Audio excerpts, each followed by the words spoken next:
My life, my freedom are one. My life, my freedom are one. My life, my freedom are one. Yeah, my life, my freedom are one. Crispus Attucks died for you. Crispus Attucks died for you.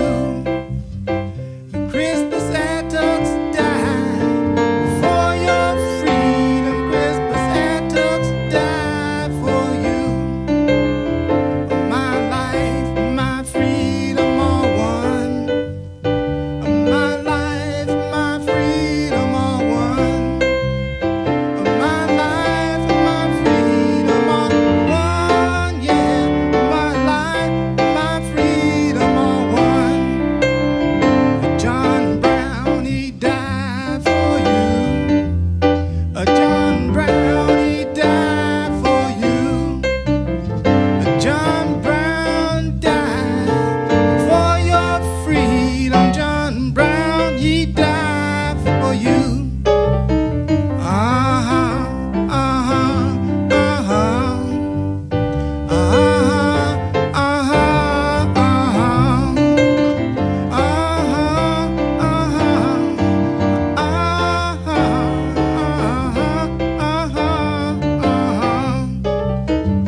Dr. King, he died for you. Dr. King, he died for you. Dr. King died for your freedom. Dr. King, he died for you. My life, my freedom are one. My life, my freedom are one. My life, my freedom are one. Yeah, my life, my freedom are one. Uh-huh, uh-huh, uh-huh.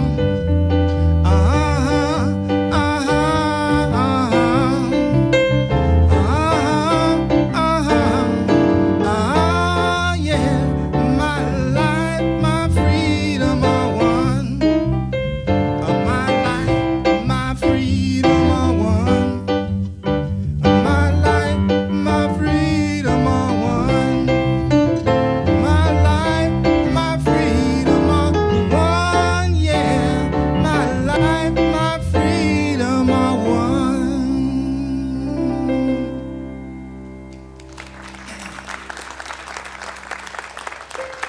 Good evening, everyone, and I'm so glad you're here. We are Brown Tones Production, entertainment storytelling, bringing you as close to Harriet Tubman as you ever will be. So get ready. Well, you know, I like to start things out by letting you know that we're going to go someplace tonight. And you don't have to get a ticket. You don't have to get in your car. You don't have to catch a plane. What we're going to do is go on a vicarious journey. Just in case there may be someone out there that might not know what that mean is. You can go on a vicarious journey by reading a book. Once you begin to understand what's in that book, you can sort of become a part of it. You go to places, see the things in the book. Or you can look at a picture, and all of a sudden, all these things you wondered about China, now your imagination is almost putting it in. Well, the way we're going to do it today is we're going to go by storytelling. And Harriet Tubman got some stories to tell. Also, we want you to know that you're here in Auburn, New York, at a convalescent home to visit Harriet Tubman. We want you to forget about all the things that's been on your mind. Right now, there's no world out there. Everything is right here. Don't think about who made you mad, who owe you money. They probably won't pay you anyway. Don't think about what you're going to eat when you leave here. All I want you to do is think about here.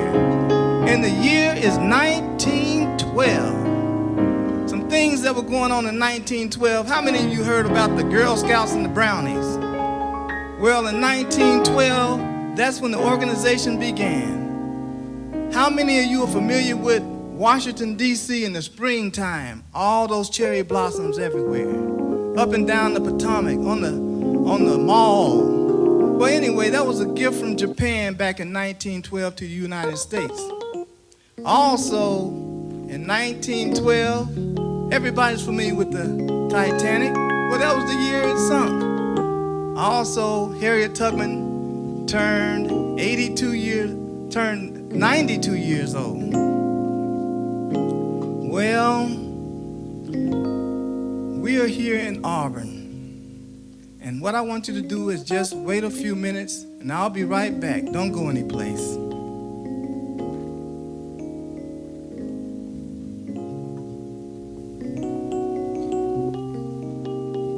You say we got some company tonight?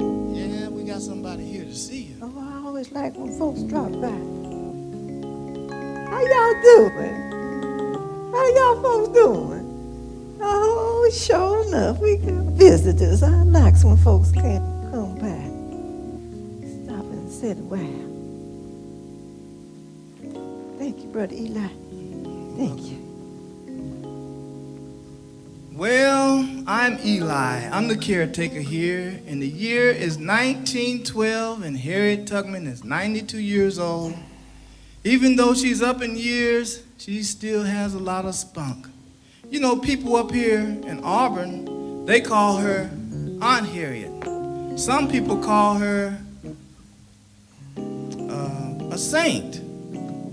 Not because of all the wonderful things she did on the Underground Railroad, but she spent most of her life caring for other people. Some people even call her Moses, because just as Moses went back into Egypt, the land of slavery, to free his people, Harriet Tubman went back into the South, the land of slavery, to free her people. Harriet Tubman was a strong woman and a brave woman, but not necessarily a very healthy woman. You see, when she was just a teenage girl, she was involved in an accident where she received a head injury that left her with uncontrollable sleeping spells. That means that she would fall asleep any place, any time, and sometimes you couldn't even wake her up. Well, just imagine this. Your guide coming to rescue you and take you to freedom with these uncontrollable sleeping spells. How that compounded the danger. But even to make it a little bit worse, she couldn't read or write. And on top of that, she had a $40,000 bounty on her head. So you can imagine, you have to be really tough to run with Harriet Tubman. But you know, as soon as the Civil War began, she immediately joined the Civil War. But let me back it up a little bit. Harriet Tubman made 19 trips on the Underground Railroad, and she never lost a single passenger. She brought back out as many as 300 slaves to freedom, including her parents, her sisters, and her brothers. She had a very good track record. But as soon as the Civil War began, she immediately joined the Union Army, where she became a spy, a scout, and a nurse. But she didn't stop there. When the war was over, she returned back here in Auburn, where she opened up this convalescence where all you are now to visit her. So I think I've talked enough about Harriet Tubman. I know you came here to hear her tell some stories. So let Aunt Harriet tell you some stories. Aunt Harriet, you got company. Oh, yeah, that's right. How y'all children doing this evening? You doing all right?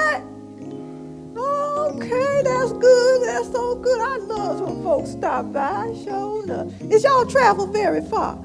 Is y'all live up here in Auburn, New York? No? Where you live? Tell me where you live, baby. Where you coming from? Seattle? Whoa. I heard about that. Is that, wow, that's a long ways away, ain't it? Oh, my goodness. It sure is nice for y'all folks to come past all the way from Seattle. Oh, that's special, sure enough. Did you come to hear about the Underground Railroad? Well, y'all knows what? You came to the right place. Because I know something about that. Sure enough. Did you know I made 19 trips on that Underground Railroad? 19 trips. And my train never jumped the track. Never lost a single passenger. Never did. Folks say, hey, Harry, how'd you do that? Make all them trips. Ain't nobody ever got caught sent back to slavery, and you ain't never got caught. Sure. I tell you, just like I always tell folks, it wasn't none of me by myself. Don't y'all know it was the Lord? I knows if he ain't been with me, ain't no way I could have done it. He was with me every step of the way.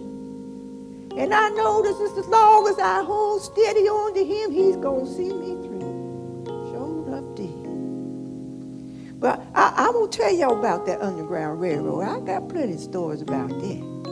But sure, I always feel like I got to go back and tell you what it was I was running away from. That slavery.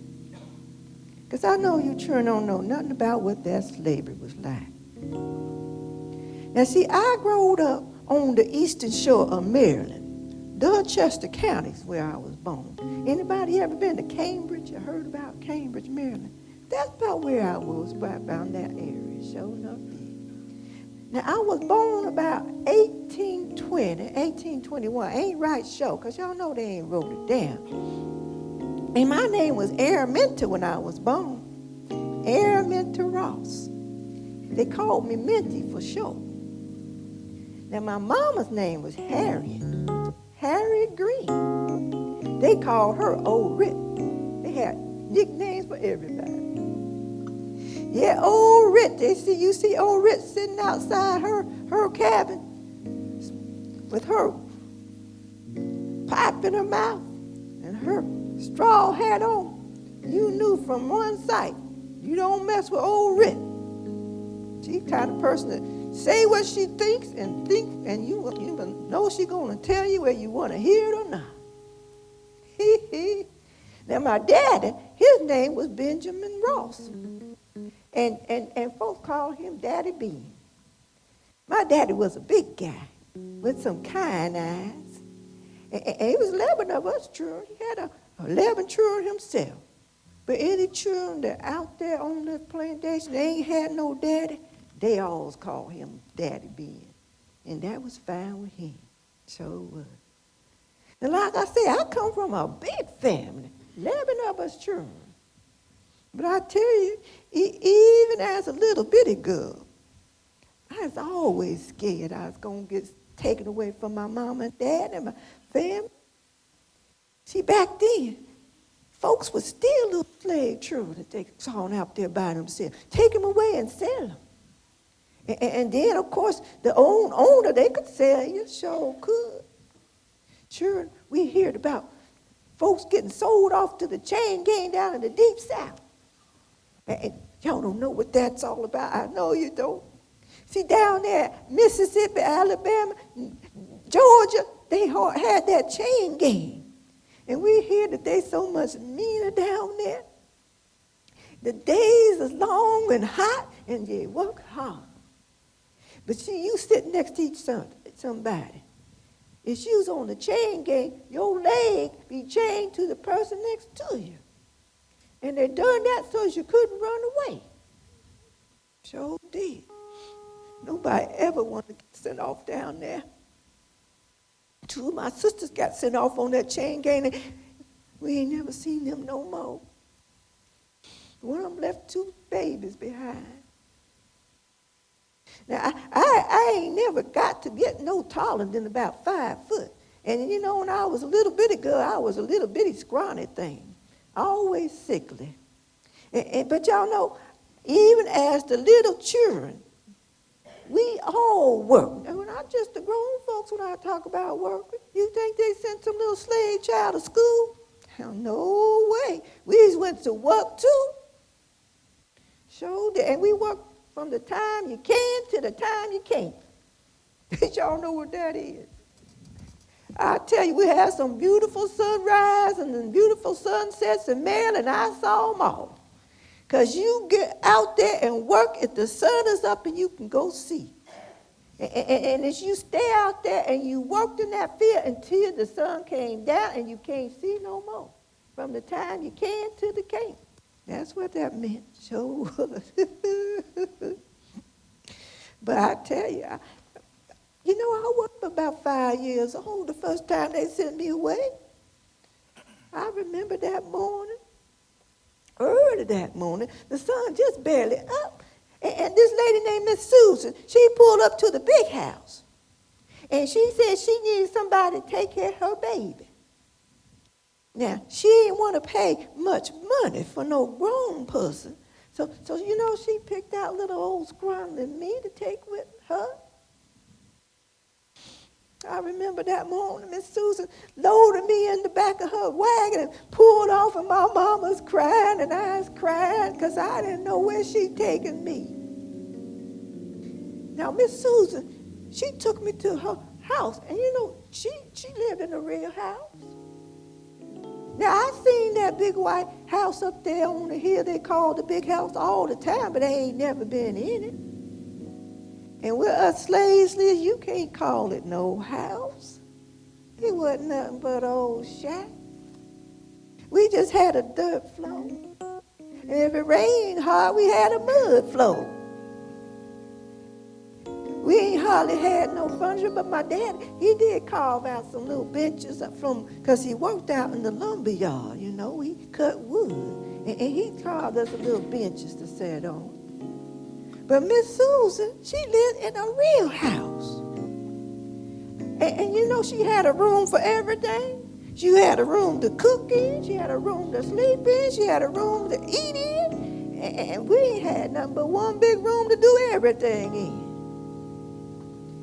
But the first thing she did, she took me to the room she called her parlor. Now, I ain't right sure what that kind of room was for, but it had a lot of chairs in it and some tables and pictures sitting on the table, a whole lot of stuff. And first thing she did, she told me, girl, I want you to clean this room. So she gave me a rag and a broom, and she said, clean it up now, and don't break nothing. Sure, I know what to do with no house to clean.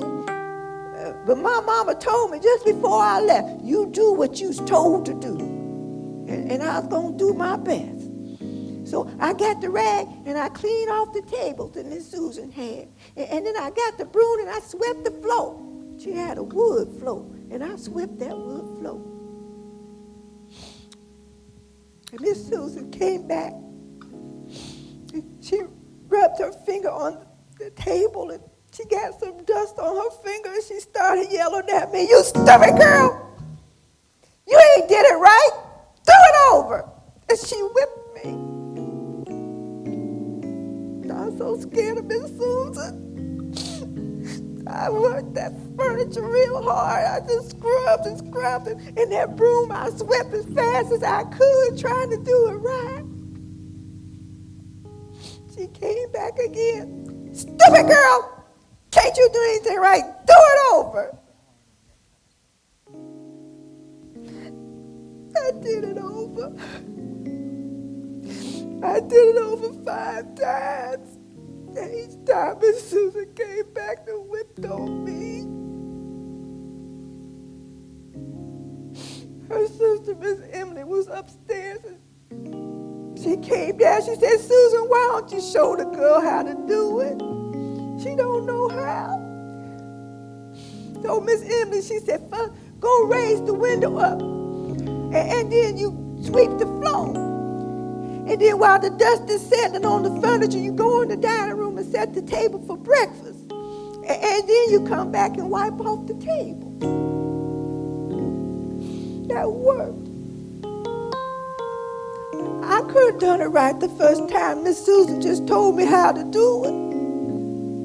But see, folks, she ain't know no better. See, she taught you don't talk nice to no slave girl. You just beat her and make her do what you want her to do. Well, Miss Susan was pretty good at beating on me. Miss Susan, she wore her hair up in a ball. And she always had on this ugly dress she had. Gray and I don't know what else it was. And she never did smile. I ain't never seen her smile. And she had this wrinkle that just stuck in her head. She had me keeping that baby all the time. See, I was just a little bitty thing, and that baby had to be close to 1 year old. She had to sit me down and set the baby in my lap. And you know, I had to keep that baby sleeping all night. Because if I fall off to sleep and the baby wake up and cry and wake up his mama, oh, she gonna have that whip around my neck again.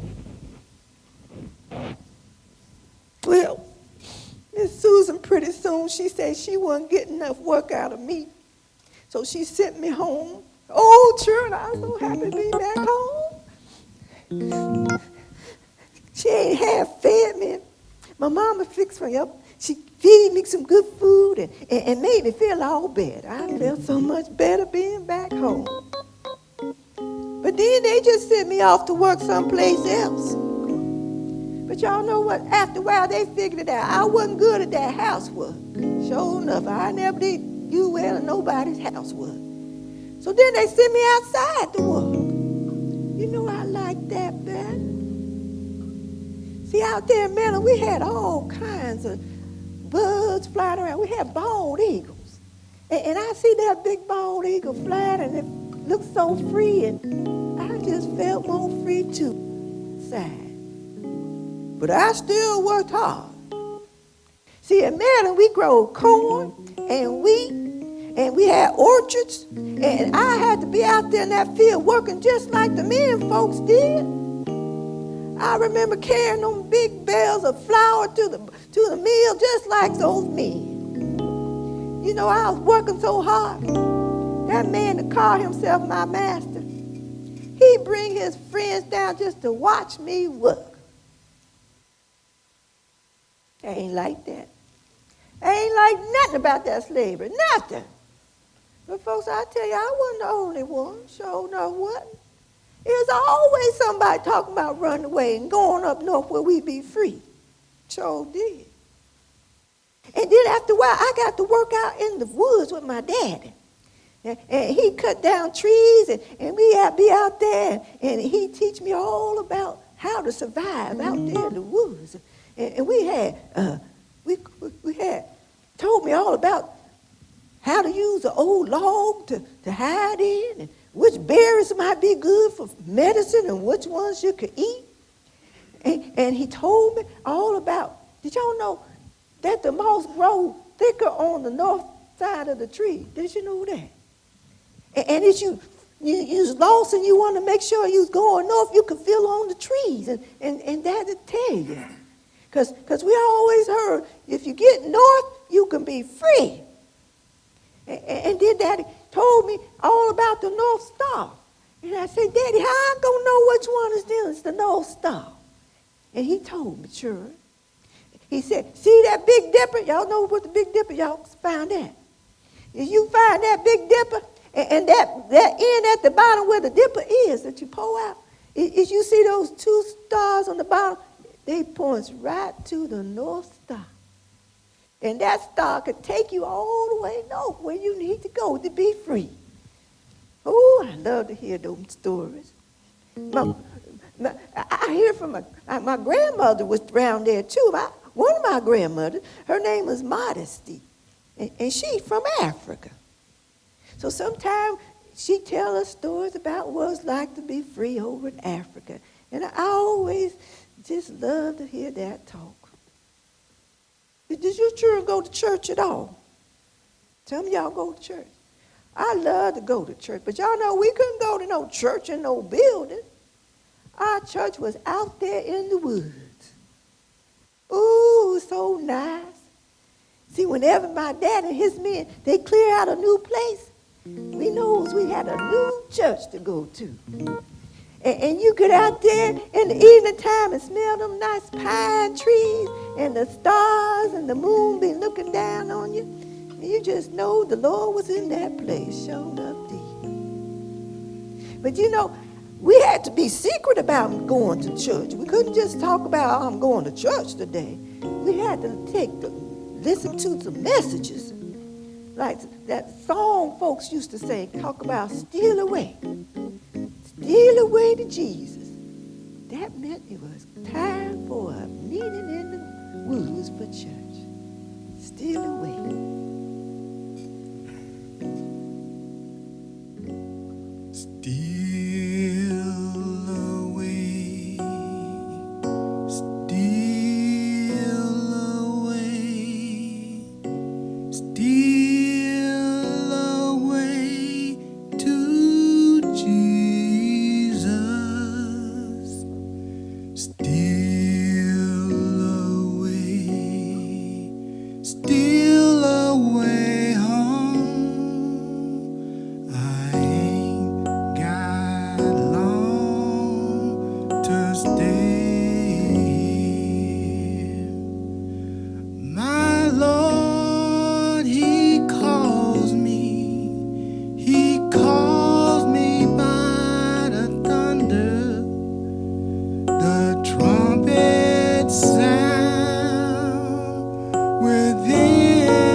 But y'all know, sometime when somebody was singing that Steal Away song, they was talking about steal away and running away. Sure was. So I growed up working out there in the field, and then sure, I was about 15 years old when something happened that changed my life forever. It was the picking time of the year. I remember that because we getting that corn in and we had a big crop and the winter was coming and they got in a whole lot of other folks from other plantations so that they could help with to get that corn in. And one of them was Jim. Jim came from a plantation from not too far from where I stayed. And I always liked to walk around Jim. Jim was a big guy, big old arms. His arms as big as my head. And you know, the bigger you are, the more work you's gonna get.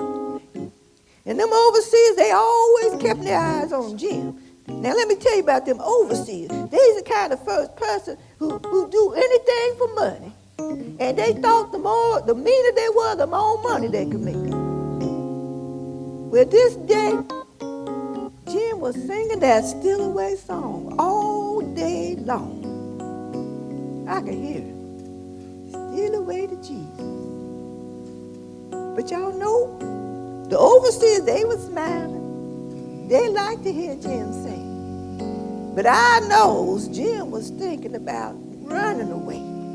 So I kept my eyes on him all day. Sure enough, the evening time came and the overseers went in the barn to eat their dinner.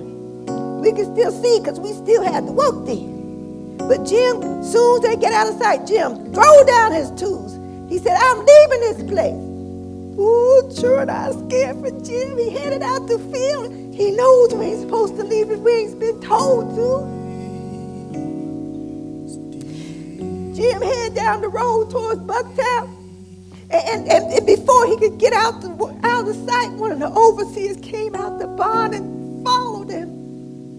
I was so scared for Jim. I followed along too because I wanted to warn him. Well, we got down there to the Bucktown store, and the door was wide open. Now the overseer had Jim cornered in there. And he was trying to get some other slaves to grab him and hold him, and so he could beat him for trying to run away. But they wasn't helping him. And then they saw me standing in the door, and they said, Hat, don't let him go past, the overseer said. And Jim saw me, he ran out the door past me, because y'all know I wasn't going to try to stop that man. And just then the overseer picked up a 2-pound weight, and he threw it at Jim like to knock my head off.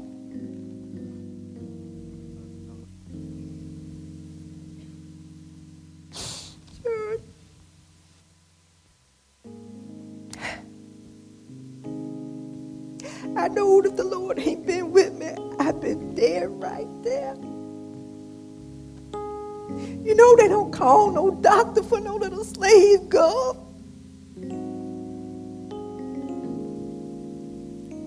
They took me to my mama's cabin, and there I laid on some rags, half dead for weeks.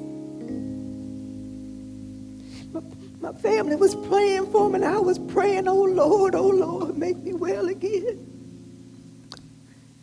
But don't y'all know I was down there, laying there half dead. That man who called himself my master tried to sell me. I remember he'd bring them old slave owners in there, and they'd be poking on me. They said, no, I don't want her. She ain't worth nothing. I wouldn't pay 6 pence for her. Not 6 pennies they didn't want to pay for me. Well, sure, I'll tell you one thing. I thought that was funny. Years later, them same slave owners, they're going to pay $40,000 for me, dead or alive.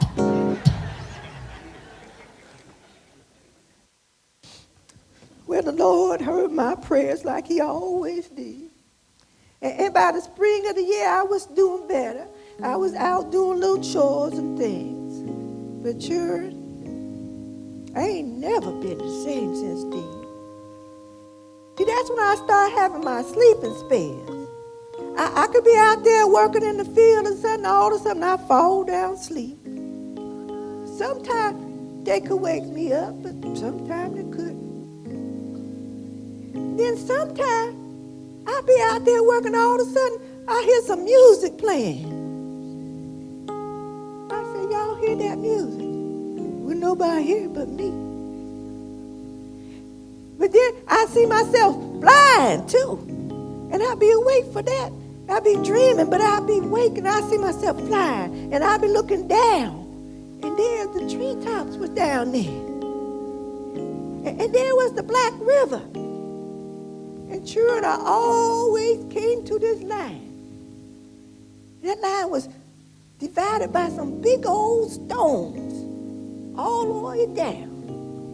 And I know that was the line to separate the land from slavery, from the land of freedom on the other side. And on the other side, there was some white women with these pretty white dresses saying, run for your life. And I always try to get over that. But I always fell down on the side of slavery. So I growed up as a slave, sure enough did. See, I changed my name to Harriet a little bit later as I got older. And when I got to be 24, I married John Tubman. And that's how I got to be known as Harriet Tubman. Sure did. Now, John was a free man. His mom and dad had been free when he was just a little boy. So he ain't know nothing what it's like to be a slave like me, growing up as a slave. And John... Oh, girls, I tell you, I love my John. John always smiling, and he sang to me, making me laugh. Y'all know what I'm talking about. I love my husband. But he was free, and I was a slave. I was still a slave. Now, we ain't had no children. But if we did, they'd be slaves because their mama was a slave. And me and John, we lived together in our little cabin. But, you know, I wasn't happy. I was always talking about, let's just go on up north where we both to be free. But he just thought I should be satisfied where I was. Well, after we'd been married about 5 years, sure, I heard that me and 2 of my brothers gonna get sold off on the chain gang down in the deep south. And I said, no, I ain't going. I ain't going. See, the Lord had let me know by now I had the right to 1 or 2 things in my life, my liberty or death. And if I couldn't have one, I had the other. I talked to my brothers. I said, we've got to leave this place now. And so they agreed, and we headed out together. But sure, they got scared and said they's going back. I can't blame them. If they catch you running away, they's going to beat you real bad. And you know, they had them bloodhounds, and they just was trained just to find slaves. And I can't blame them for being scared. I scared. But I know there was a better world for me. And I couldn't stay no slave no more. So I kept on going by myself. I remember there was a white lady in town who told me, if you ever need me, you come to my place. And so I found my way to her place, and she was there, a Quaker lady, and she remembered me. And she told me all about the Underground Railroad. And she gave me some supplies and 2 slips of paper. Now, I couldn't read, but she told me to study it. Look at the pictures, and when I see something like that, I knows where I was going to be. And that's where the next station would be. And so at night, I took off. Well, there in Maryland, we had swamps, and we had thick forests. I've been out there before with folks, but not by myself. And I get out there, and it's so dark, and I hear the frogs and the owls, and I get a little scared, and I say, oh, Jesus, can't you walk with me? I need you, Jesus, to walk with me. I want Jesus to walk with me. I want Jesus to walk with me all along my pilgrim journey. I want Jesus to walk with me in my troubles. Walk with me in my troubles. Walk with me when this life become a burden, Lord. I want Jesus to walk with me. I want Jesus to walk with me. Then, children, I hide during the daytime and walk all night long. And after a while, I remember that morning, the sun came up like gold behind the trees. And ooh, I saw those stones. And I looked at the picture, and I realized that was the land. And I crossed the land. Turn, I was free. I was free. I was free. Free. to look at my hands and see if I was still the same person now that I was free. It felt like I was in heaven. I was free. Freedom. That line was the Mason-Dixie line, and I was in Pennsylvania. That picture she showed me, I learned that was a P. And as I was on that P side, like on the rocks, I was free. But sure, I realized I was all alone. Wasn't nobody up there to meet me. I was a stranger in a strange land.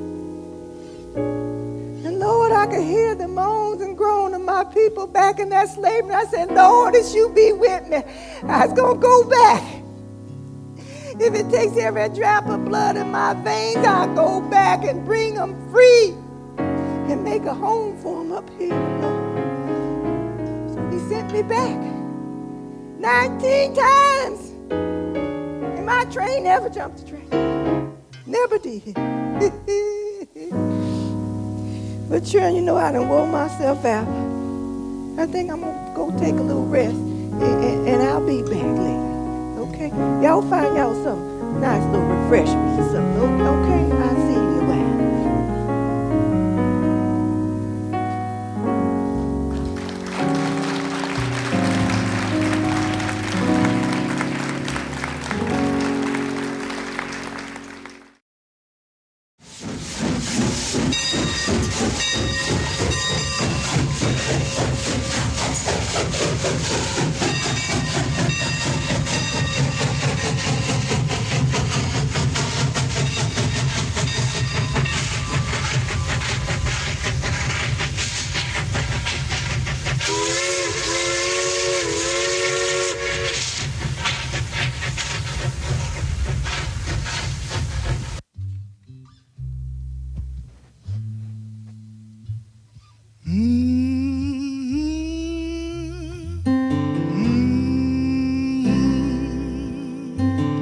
People get ready.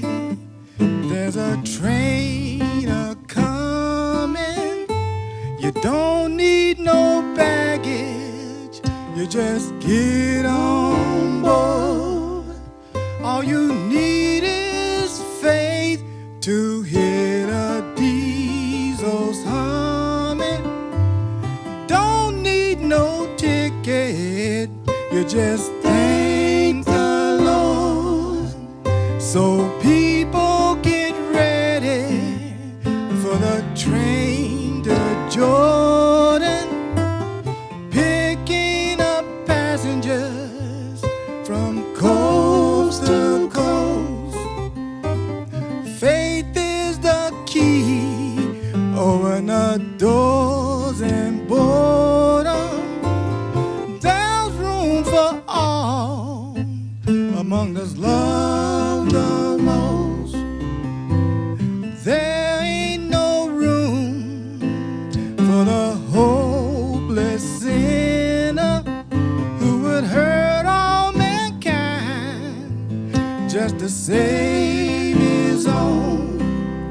Have pity on those whose chances grow thinner, for there's no hiding place against the kingdom throne. So people get ready for the train of Jordan, picking up passengers coast to coast.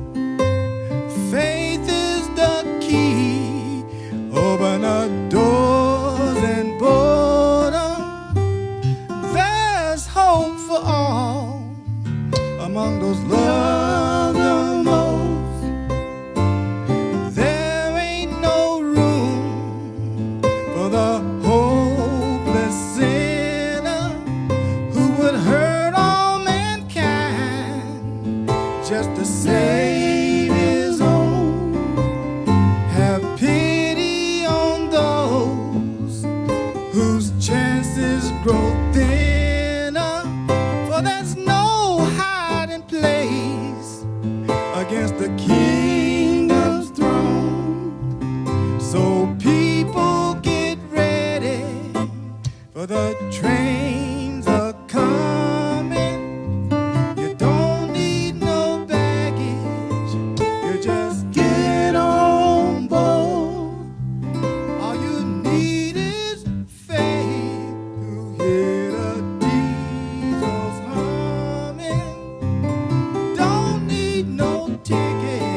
Thank the Lord.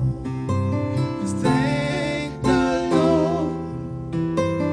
Thank the Lord. Come on and thank the Lord. Thank the Lord. Come on and thank the Lord. Thank the Lord.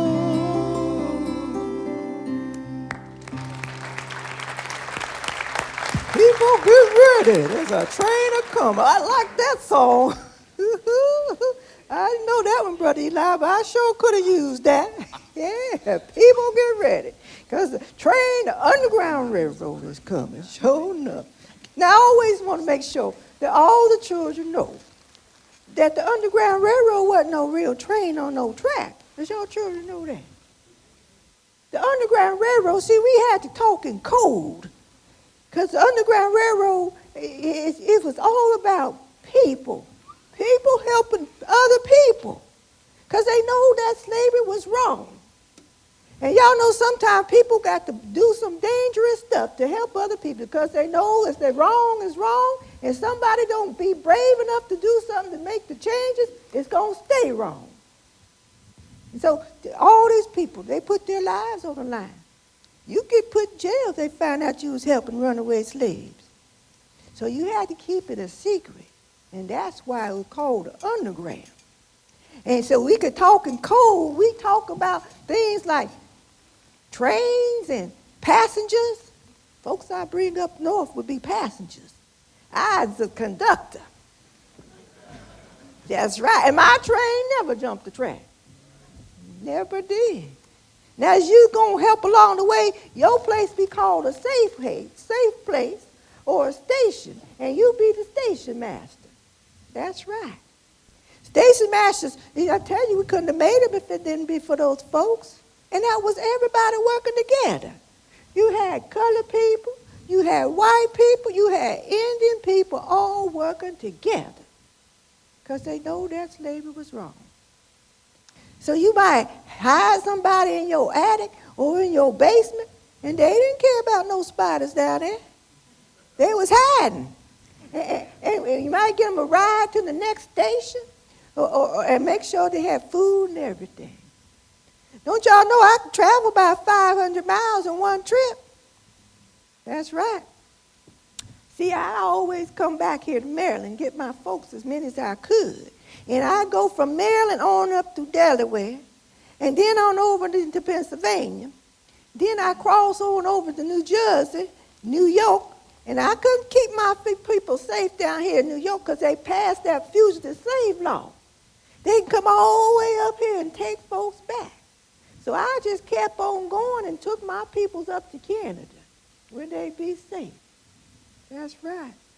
And you know, I can go through some shoes, you know that, doing all them miles. And that's why I always was appreciating my friend, Mr. Thomas Garrett. Did y'all know him? Mr. Thomas Garrett, he was a Quaker man, kind-hearted man he was. He lived in Wilmington, Delaware. And when I get to Mr. Garrett's house, everybody with me get a new pair of shoes. See, Mr. Garrett made shoes, and he had a hiding place behind his shoe shop where he could hide slaves.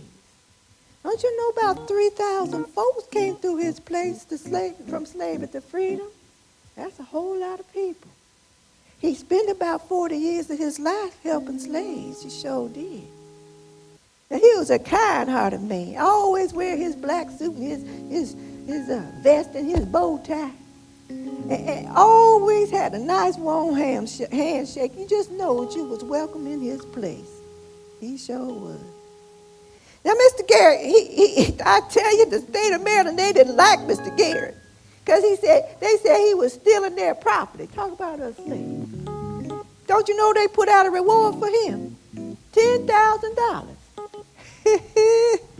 Mr. Garrett, he just wrote the state of Maryland back. He told them $10,000 ain't enough. You make it $20,000, I'll show up in person. Yeah. Now, Mr. Garrett wasn't no rich man, and I didn't used to go there looking for no money or nothing. I always know he help out with shoes and clothes. But folks, you know you need money on these trips. Because you had to buy supplies, and you had to pay folks to help you out sometimes. And see, I knows that after a couple of days when the slaves come up missing, that their masters are going to go up along the road and put up some reward signs on the road. And what I did, I paid somebody to follow that behind them and take them signs back down. So you needed money for different things like that. Now the Lord always told me where to go for help and where to get the money I needed. So this time he told me to go to Mr. Garrett. And so I said, Mr. Garrett, the Lord told me you got some money for me. He said, oh, really? I said, yes, sir. Sure enough, he did. But he said, well, Harriet, tell me, how much money did the Lord tell you I had for thee? I said, it's about $23. He said, Harriet, did you know that just the other day I got a letter from a lady named Miss Eliza Wiggins over in Scotland. And she know that you and I was friends, and she wanted to help you out. And she gave me 5 pounds of sterling. And if you make that into American money, that's $24 and some cents. I said, that's what the Lord told me. Sure did. Did I tell you my train never jumped the track? And I never lost a single passenger. I told you that. But did I tell you about the man with the bad feet? Because you see, that man almost made me mess up my reputation. See, I was traveling on up north, and I had a good-sized party, folks, with me.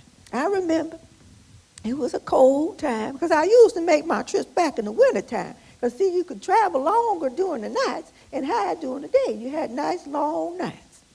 And folks, most of the slaves ain't had much clothes, and a lot of them didn't have no shoes or nothing like that. And in Maryland, we had swamps, and we had the bottom of the forest was hard with pine cones and things like that. And that could be pretty painful if you ain't had no shoes. But folks, I always tell people you got to just keep on going, no matter what. If you tired, if you scared, if you hungry, you just got to keep on going. Because, you know, it took folks up some courage to decide to finally try to run away. And I couldn't let them go back just because they're scared. But this time, this man, he was a little man, not very tall. But he had the feet the size of a big man. And see, by the time his feet got he grew out his shoes that his master gave him, he wasn't going to give him no extra large shoes. That man was barefoot from then on. But I had a good size party. I remember I had a baby with me. I had put it in a basket and gave it some medicine so it wouldn't wake up. And we was head on up. And the man said, oh, my feet hurt. I've got to go back. I said, no, honey, you got to keep on going. He said, oh, Miss, I can't. I got to go back. Can't walk no more. Sure. I had to talk to that man. And I had to pull out my pistol.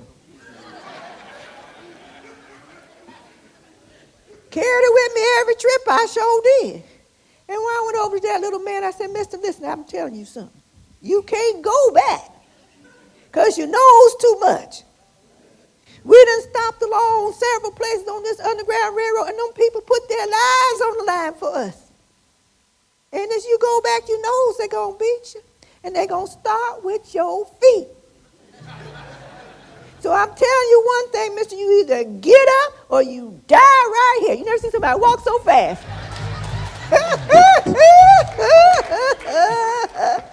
He walked his way to freedom, sure enough. He was happy he did, too. I'm telling you. I was making so many trips back and forth, folks start calling me Moses. Like Moses in the Bible, y'all know about Moses. And that was all right with me, sure was. Because, see, sometimes I always taught folks this song about Moses. Y'all know that Go Down Moses song? Let me tell you how it goes. It go, go down Moses way way down in Egypt's land. Tell old Pharaoh, let my people go. Now, I always taught that song to folks because, you see, us slaves out there working in the field, we wasn't supposed to talk to each other. Because y'all know they always figured we was talking about running away. They was right about that. But they loved to hear us sing because they thought a singing slave was a happy slave. They just didn't know a singing slave was a talking slave too. Because see, that song is used out there working in the field. You heard somebody singing, "Go down, Moses, way down in Egypt land." Who you think they talking about? What Moses you think they talking about? That's right. This here Moses is on her way back. And if you want to go back up north with her, you better be ready. People get ready. Because Moses coming back. And as you out there hearing that song from the distance, you sing back, "Let my people go." That way they know you got the message. So why don't y'all sing that little bit song with me? Let's sing a little bit of that. If you don't know the words, I'll point at you when it's time for to let my people go. How about that? That's y'all part. Let's do a little hand clap.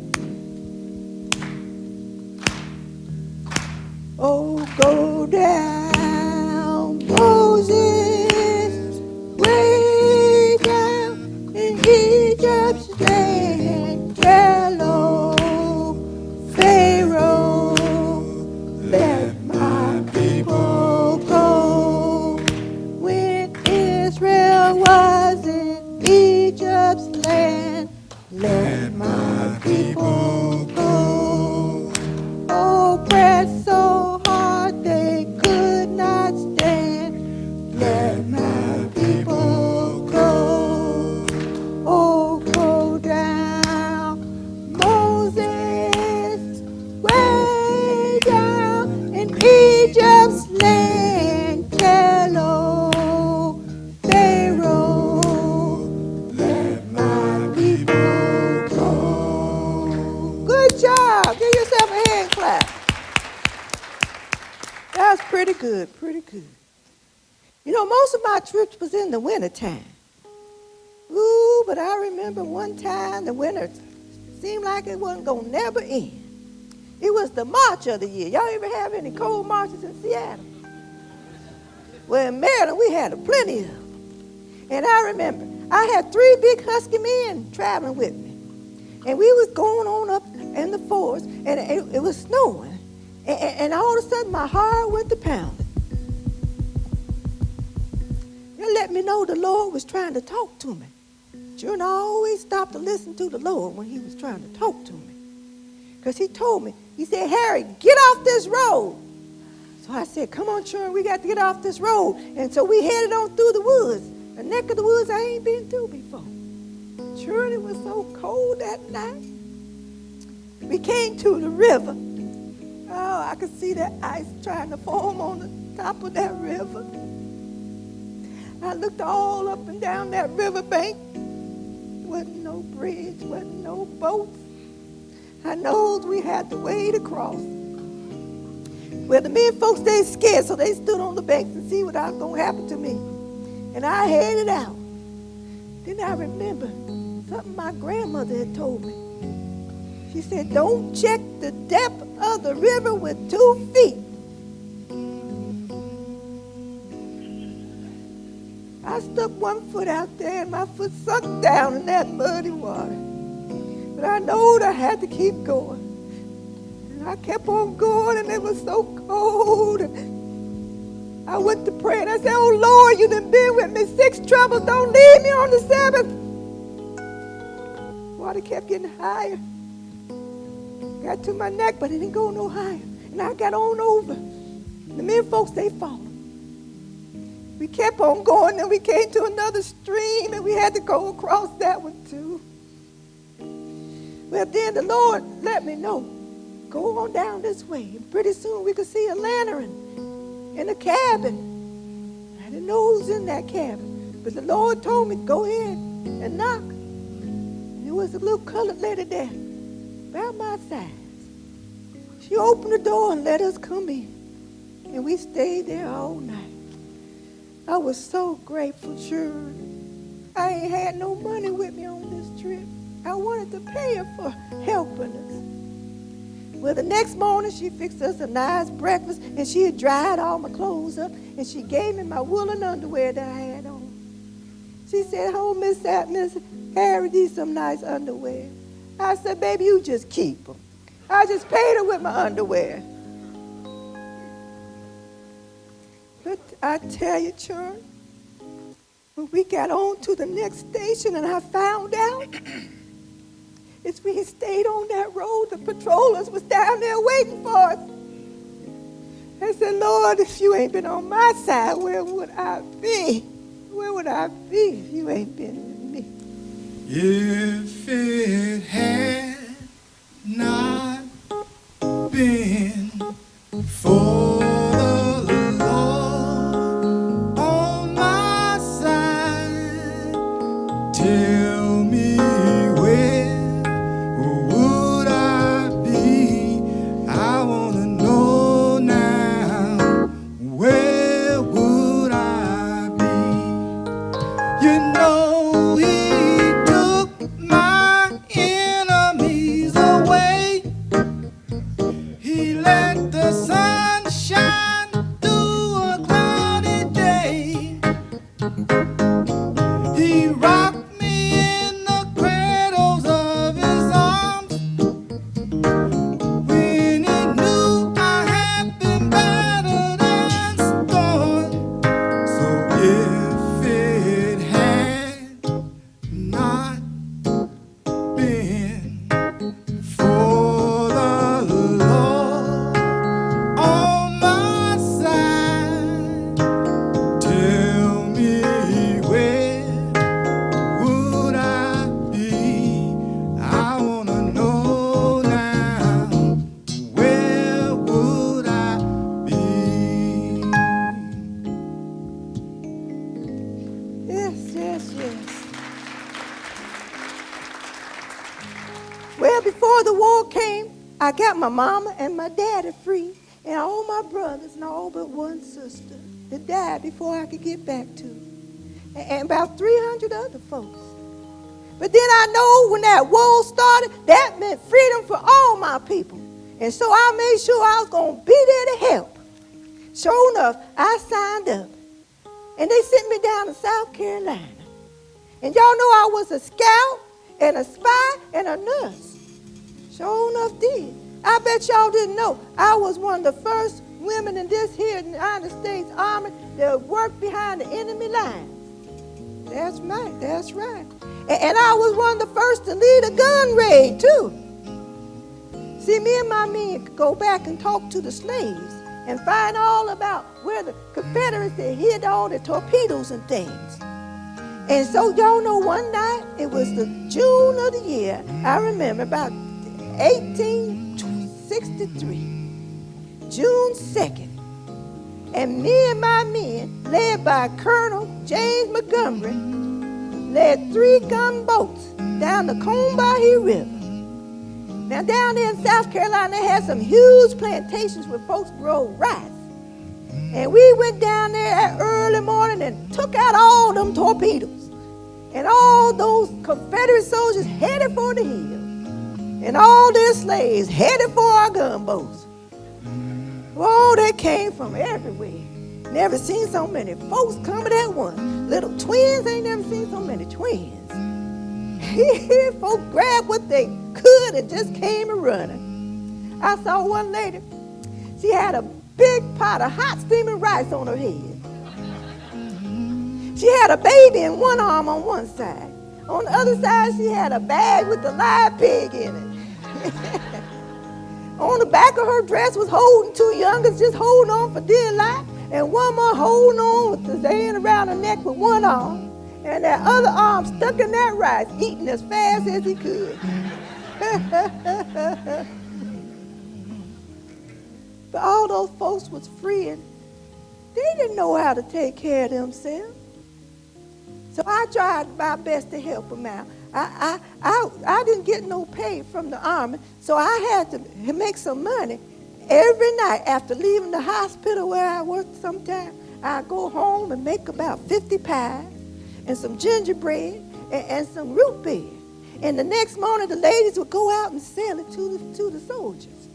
Then I helped teach some women how to sew and wash so they could sew and wash the uniforms of the soldier and make some money. And how to take care of themselves. Give them some respect, because, you know, them soldiers called them counterband. And that hurt my feelings. So I did all I could for my people. And after a couple of years, I just pretty much wore myself down. And I had to go home.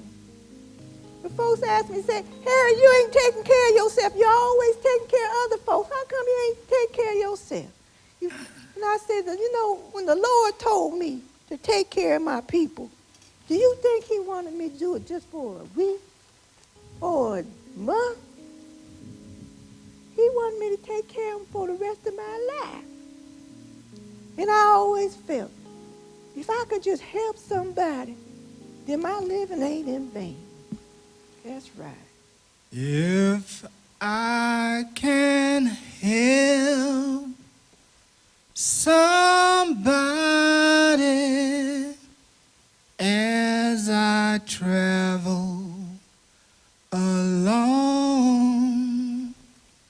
if I can help somebody with a word or a song, if I can help somebody from doing wrong, then my living is not in vain. Then my living is not in vain. If I can help somebody while I'm singing this song, then my living is not in vain. That's right. Just help somebody. Well, after the war, I came on back up here to Auburn to take care of folks, my mom and daddy. Now, I know somebody's wondering, because I always get this question. Tell me, somebody want to know what happened to my husband. Ain't that right? I know that I always get that question. Well, you see, it took me a couple of years. I had to work and make some money before I can go back and get John. But I did go back and get John. I sure did. But girls, let me tell you, when I got back there, he done found him another wife. That's all right, I found me another husband. Girls, you remember there's more than one fish in the sea. That's right. Sure did. I met Nelson Davis in the Army. And Nelson was a tall, handsome man, sure was. I was 49 when I married Nelson. He was 29.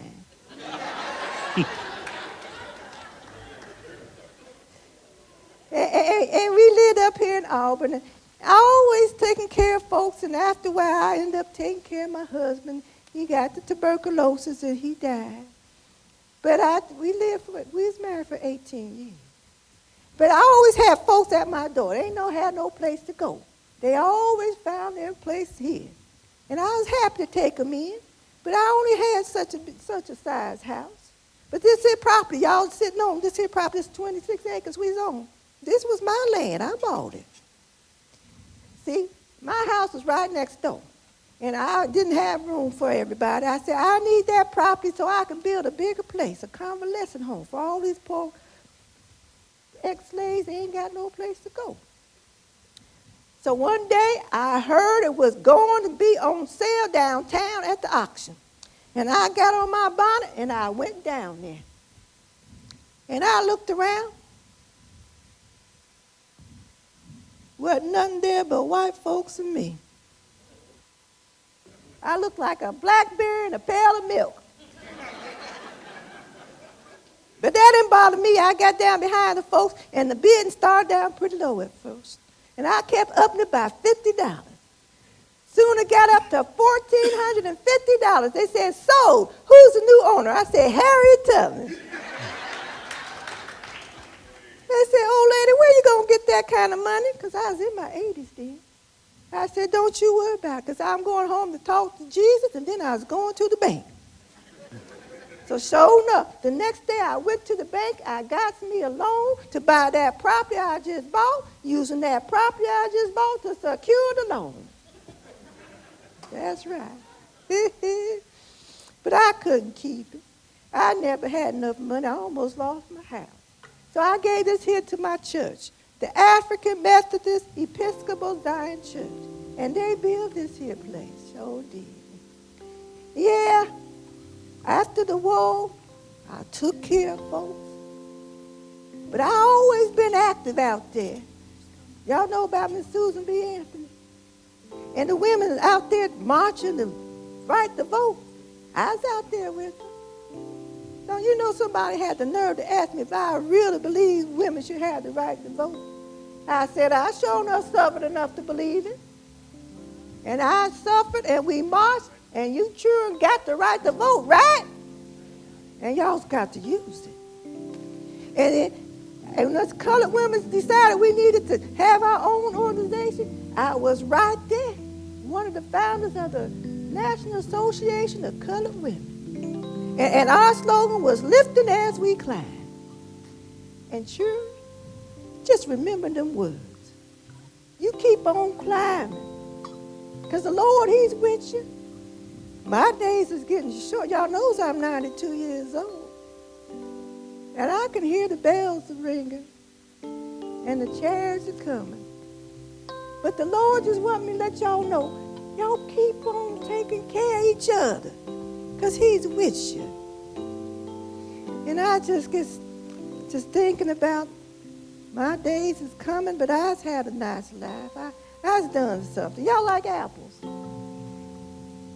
I always liked apples, but you know, when I was a little girl, I was made to plant apple trees, but I was forbidden to eat the apples.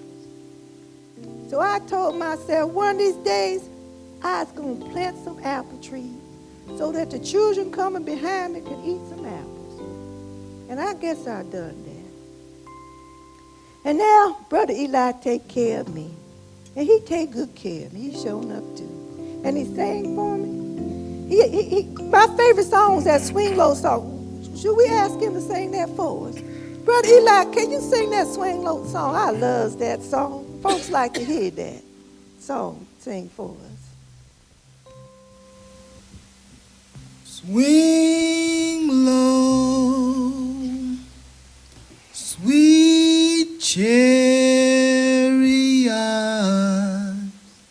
coming for to carry me home.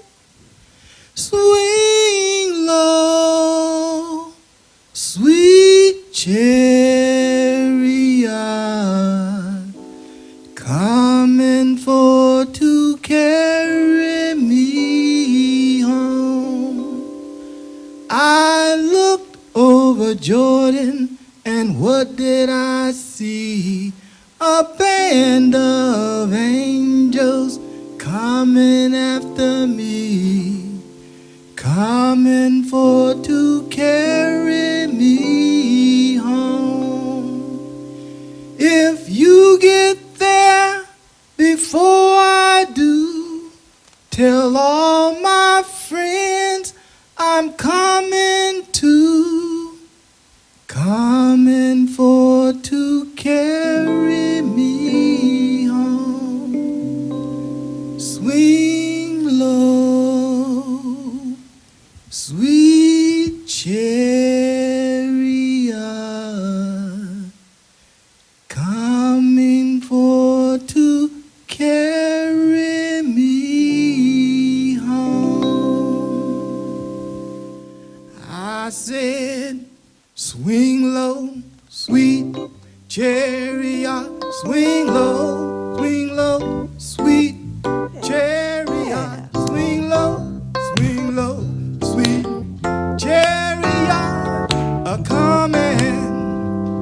to carry me home. Swing low, sweet chariot. Swing low, sweet chariot. Swing low, sweet chariot. A coming to carry me home. Swing low, sweet chariot. Swing low, sweet chariot. Swing low, sweet chariot. A coming to carry me